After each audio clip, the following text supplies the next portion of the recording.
지난번에 다 오신 분도 계신지 모르겠습니다만 설교를 마치고 나니까 설교가 조금 짧아서 섭섭했다라고 말씀하시는 분들이 계셔서 오늘은 조금 시간을 더 달라고 부탁을 드렸습니다. 잠시 기도하고 시작하겠습니다. 하나님 아버지, 이제 또다시 말씀을 들고 이 자리에 서게 해주셔서 감사합니다.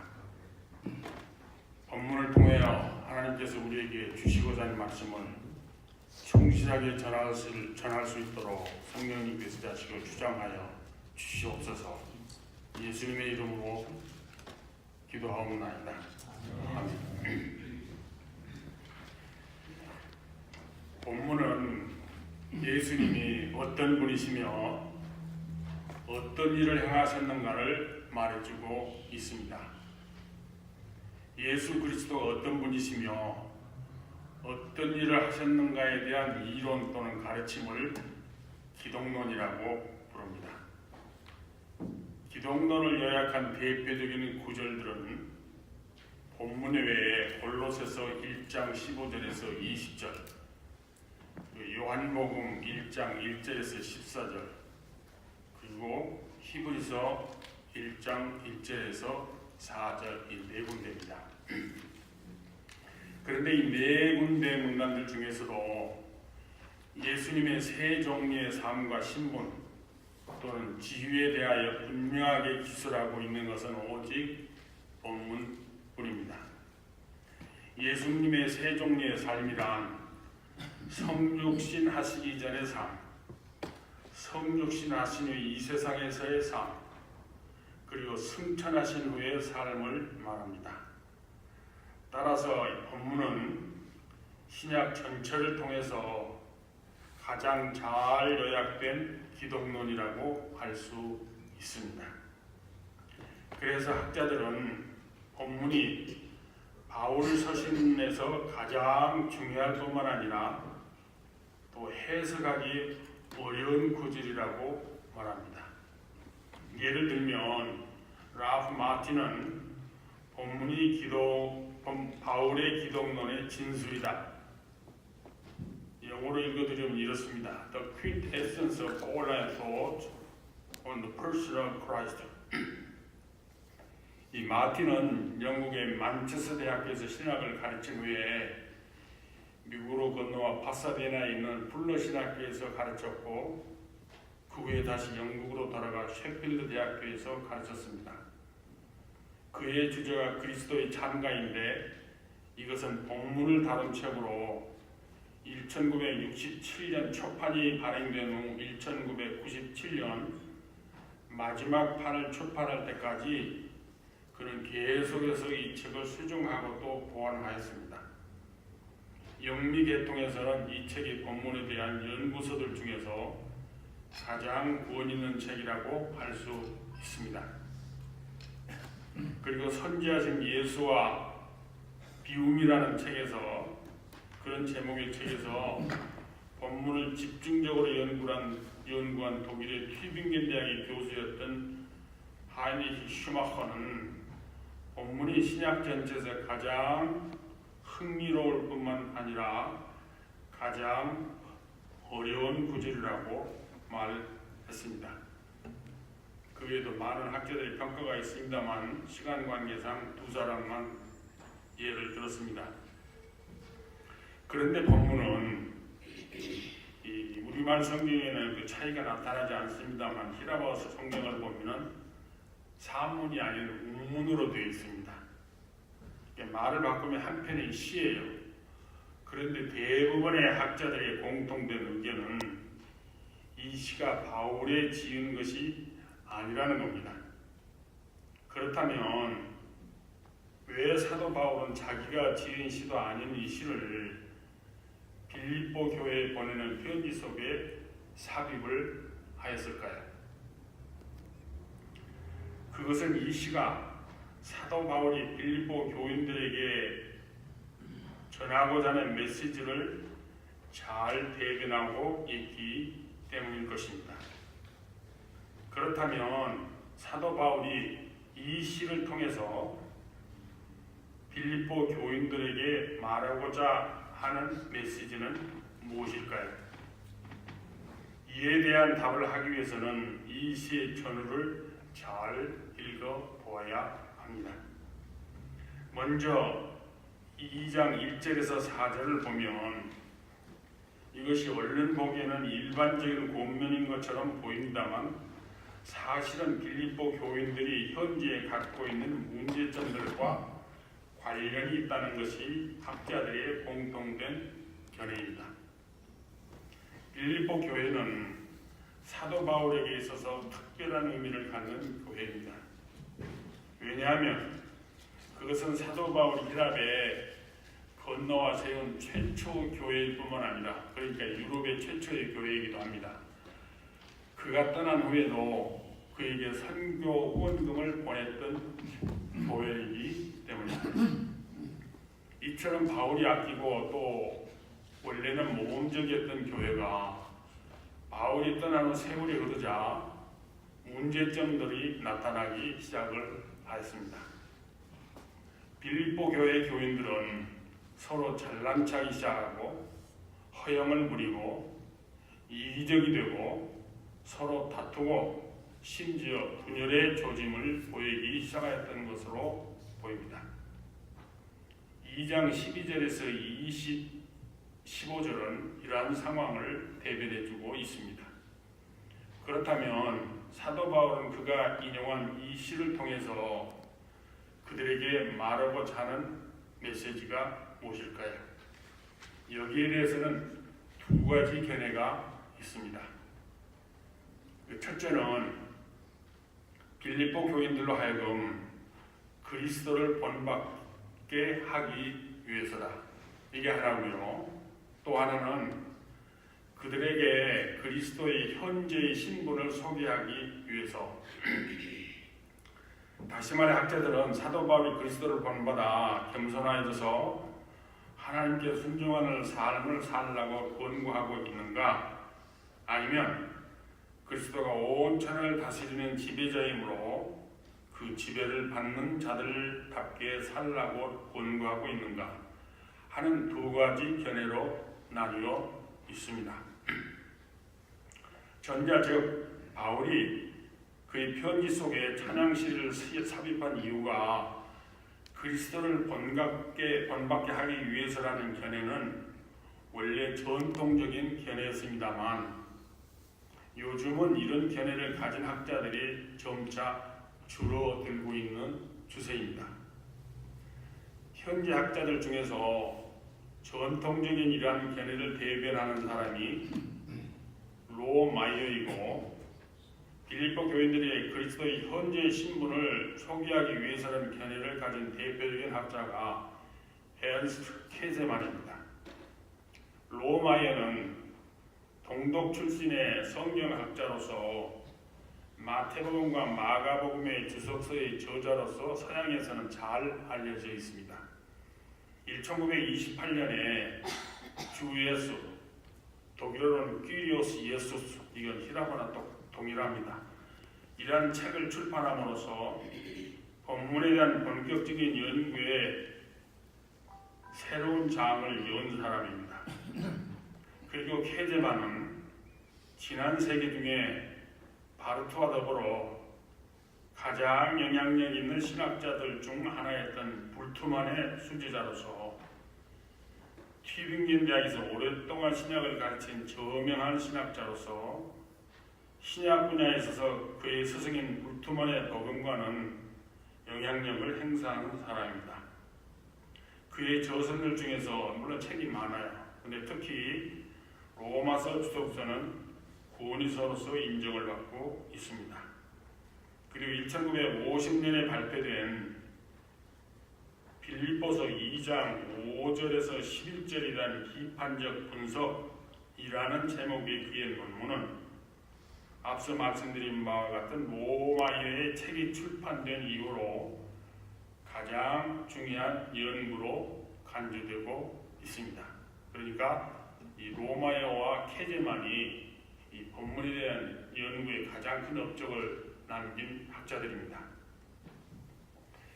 케제만이 논문 속에서 주장하는 바에 의하면 그리스도를 찬양하는 신 본문은 예수님의 성육식 하시기 전의 존재와 승천하신 후에 예수님의 신분에 대한 사실도 노래하고 있기 때문에 빌립보 교인들로 하여금 예수 그리스도를 본받게 하기 위하여 이 시를 삽입했다고 보기 어렵다는 것입니다. 말을 바꾸면 이 시 속에서 예수님은 본받을 대상으로 제시되어 있지 않다는 겁니다. 요새 말로 말하면 롤 모델로 제시하고 있는 것이 아니라는 거예요. 만일 케제만의 말이 맞는다고 한다면 우리가 하나님과 예수님을 본받아야 한다는 성경의 가르침은 잘못된 것이라고 할 수 있을 것입니다. 왜냐하면 그의 주장대로라면 하나님과 예수님은 우리와는 차원이 다른 존재자들이시기 때문입니다. 그런데 하나님께서는 내가 거룩하니 너희도 거룩하라고 레위기 11장 44절에서 말씀하신 것을 제외하고도 비슷한 말씀을 레위기 여러 곳에서 하셨습니다. 그리고 예수님께서 이와 비슷한 말씀을 하셨습니다. 마태복음 5장 48절에는 그러므로 하늘에 계신 너희 아버지 온전하신 것 같이 너희도 온전하라. 그리고 사도 바울은 에베소서 5장 1절에서 그러므로 사랑을 입은 자녀같이 너희는 하나님을 본받는 자가 되고 라고 적었습니다. 구원받은 자들은 모두 하나님의 자녀들로서 아버지인 하나님을 본받는 자들입니다. 여기서 하나님을 본받는다는 것은 물론 하나님을 닮는다는 뜻입니다. 따라서 하나님의 자녀들인 우리 모두는 하나님을 닮아야 할 의무를 지는 자들입니다. 따라서 케제만의 해석은 잘못된 것이라고 하지 않을 수 없습니다. 그렇다면 이 시가 내포하는 바를 다른 말로 표현하면 어떻게 될까요? 제가 그것을 다음과 같이 요약을 했습니다. 하나님은 원래 하나님과 동등한 분이신데도 자신을 낮춰 인간이 되셨을 뿐만 아니라 십자가에 죽으시기까지 복종하셨습니다. 그렇기 때문에 하나님께서 그분을 높여 천지의 주제로 삼으셨습니다. 여러분도 예수님을 닮아 자신들을 비워 겸손하고 복종하는 삶을 사십시오. 말을 바꾸면 사도 바울이 이 시를 통하여 빌립보 교인들에게 예수님을 닮는 삶을 살라고 권하고 있는 것입니다. 그리고 이것이 전통적인 해석이고 또 옳은 해석입니다. 그런데 전통적인 해석은 우리가 예수님을 닮은 삶을 살면 장차 우리가 어떻게 되는가에 대해서는 아무런 말이 없습니다. 이게 전통적인 해석의 문제점이요 한계라고 할 수 있습니다. 오늘 제가 이 문제점을 바로 잡고자 합니다. 그런데 로마어로 대표되는 전통적인 해석과 케제만으로 대표되는 새로운 해석의 문제점을 바로잡기 위해서는 예수님께서 이 세상에 오신 이유를 분명하게 이해할 필요가 있습니다.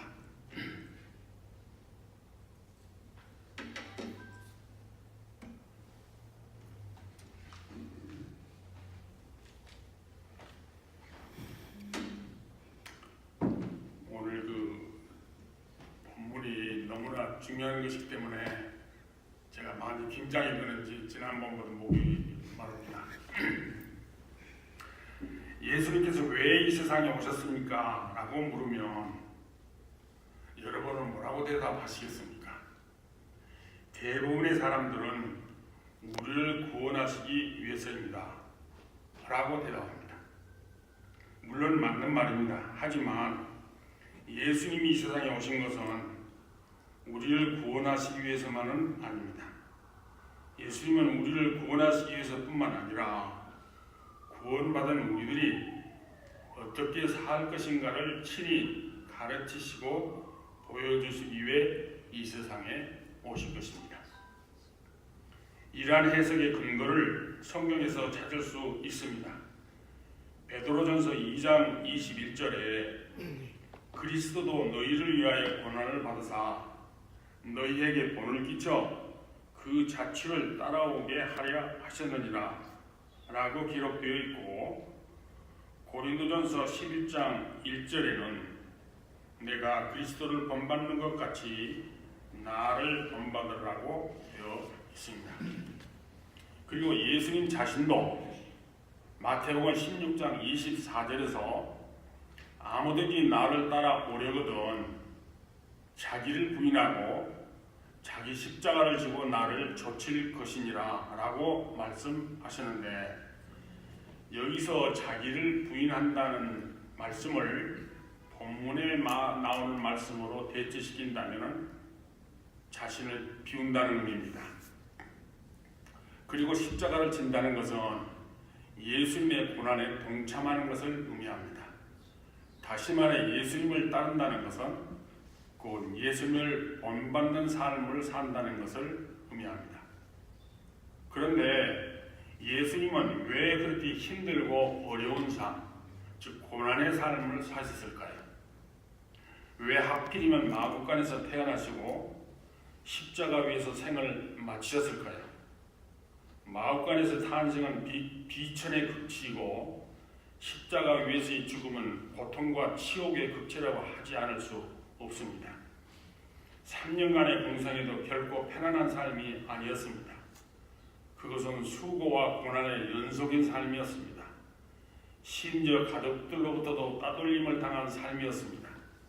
그것은 다른 사람들과 마찬가지로 그들도 예수님이 정신이 이상한 사람으로 간주하였기 때문입니다. 하나님이신 예수님께서 인간의 모습을 입으시고 이 세상에 오신 것만도 놀라운 일인데, 가장 낮은 곳으로 임하시고 가장 힘든 삶을 사시다가 가장 치욕스럽고 고통스러운 죽음으로 생을 마치셨습니다. 왜 그렇게 하셨을까요? 여기는 두 가지 놀라운 뜻이 들어 있습니다. 하나는 하나님께서 우리를 얼마나 사랑하시는가를 보여주시기 위함입니다. 또 하나는 예수님께서 우리에게 하나님에 대한 절대 복종의 본을 보여주시기 위함이었습니다. 그러니까 성부 하나님 편에서 보면 사랑의 극치이고 성자이신 예수님 편에서 보면 겸손과 순종의 극치라고 할 수 있을 것입니다. 그렇다면 더 나아가서 예수님이 그렇게 사셨다고 하더라도 왜 하나님께서는 우리도 그처럼 고난의 삶을 살기를 원하실까요? 이게 이제 포인트라고 할 수 있어요. 오늘 말씀에 왜 좀 더 편안하고 행복한 삶, 다시 말해서 세상 사람들이 부러워하는 삶을 살게 하지 않으셨을까요? 뭐 삼박자 복에 대해서 한국에서 얘기하는 분들도 많고 또 그 복된 삶에 대해서 말하는 분들이 참 많습니다만, 오늘 제가 말씀드리고자 하는 그와는 조금 다른 측면입니다. 여기에는 우리를 위한 하나님의 놀라운 뜻과 계획이 있기 때문입니다. 그것은 우리를 예수님처럼 만드셔서 우리로 하여금 그분이 누리시는 영광을 함께 누리게 하시고, 더 나아가 우리를 주님과 함께 천지의 주제로 삼으시기 위해서입니다. 이것이 본문이 내포하고 있는 궁극적인 의미입니다.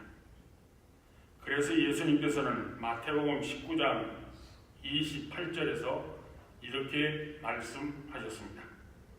내가 진실로 너희에게 이르노니 세상이 새롭게 되어 인자가 자기 영광의 보좌에 앉을 때에 나를 따르는 너희도 12 보좌에 앉아 이스라엘 12지파를 심판하리라. 여기서 12제자는 당시 12제자만을 의미하는 게 아니고 주님을 따르는 모든 자들을 대표한다고 볼 수 있습니다. 이러한 사실을 계시록 3장 21절을 통해서 알 수 있습니다. 이기는 그에게는 내가 내 보좌에 함께하여 주기를 내가 이기고 아버지 보좌에 함께 앉는 것과 같이 하리라. 아버지 보좌에 앉는다는 것은 물론 아버지가 누리는 영광을 누린다는 것을 의미합니다. 로마서 5장 2장 2절도 이러한 사실을 뒷받침하고 있습니다. 또한 우리가 믿음으로 서 있는 이 은혜에 들어감을 입었으며 하나님의 영광을 바라고 즐거워하느니라. 그런데 여기에는 한 가지 조건이 있습니다. 그 조건에 관해서 사도 바울은 로마서 8장 17절에서 다음과 같이 적고 있습니다. 자녀이면 또한 후사 곧 하나님의 후사요 그리스도와 함께한 후사니 우리가 그와 함께 영광을 받기 위하여 고난도 함께 받아야 할 것이니라. 주님의 영광에 참여하기 위해서는 주님을 닮아야 하고 주님을 닮기 위해서는 주님의 고난에 참여해야 됩니다. 그리고 우리가 앞으로 누릴 영광은 주님을 위해서 우리가 이 세상에서 받는 고난과 비례합니다. 그래서 사도 바울은 고린도후서 4장 17절에서 이렇게 적었습니다. 우리의 잠시 받는 환난에 경한 것이 지극히 크고 영원한 영광에 중한 것을 이루게 하매니 이 구절이 의미하는 바는 우리가 받는 환난에 의해서 장차 우리가 누릴 영광이 결정된다는 것입니다. 바꿔 말하면 주님을 위해서 우리가 고난을 많이 당하면 당할수록 장래의 영광이 크다는 것입니다. 이와 비슷한 말씀이 로마서 8장 18절에도 나옵니다. 생각하건대 현재의 고난은 장차 우리에게 나타날 영광과 좋게 비교할 수 없도다. 그러니까 현재의 고난과 그로 인해 우리가 누리게 될 장래의 영광은 비교가 안 된다는 것입니다. 다시 말해서 우리가 주님을 위해서 당하게 되는 고난이 아무리 크다고 하더라도 그로 인해서 장래에 우리가 누릴 영광에 비하면 아무것도 아니라는 것입니다. 프랑스의 사상가 파스칼은 예수를 믿는 것은 하나의 투자라고 했는데 주님의 고난에 참여하는 것은 투자 중에 투자일 뿐만 아니라 우리에게 주어진 가장 큰 특권이라고 할 수 있을 겁니다. 기도하겠습니다. 하나님 아버지, 주님을 세상에 보내주셔서 우리로 하여금 주님과 같이 닮는 삶을 살게 하시고 고난에 참여할 수 있는 특권을 주심을 감사합니다. 앞으로 주님을 위해서라기보다 내 자신을 위해서 오히려 주님의 고난에 참여하고 주님을 열심히 섬기며 빛되는 삶을 살게 하여 주시옵소서. 예수님의 거룩하신 이름 앞으로 감사하며 기도하옵나이다. 아멘.